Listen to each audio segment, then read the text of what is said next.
So the first question I think should be pretty much straight. I think everybody should have got it. How about the first question, guys? Haritosh, you're done. Fine, done. Srinivas, done. Manoj, first question.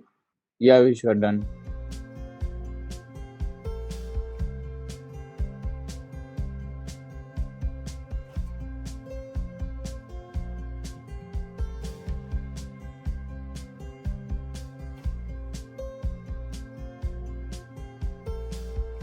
The second one. How about the second one, guys? Print the array in the reverse order using recursion. Yeah. Yeah, Vishwa, I also done. Yeah. Correct.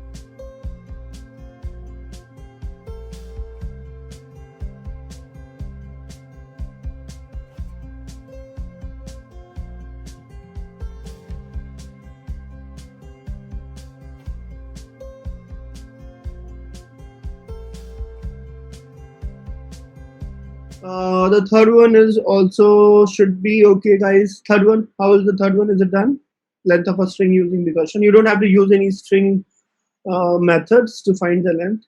You only can use the recursive concept to do it. So Vishwa, like I converted that to a char array and afterwards did it. That is fine. So basically, I didn't want to use any length method for the string to find it. That is yeah. Even I also did in the same way. So I converted into a array. That is fine. That is fine because anyway you have to get some way to iterate through the string, right? So either you'll have to use the string substring method or you'll have to convert it to the char array and then iterate. Okay, fine.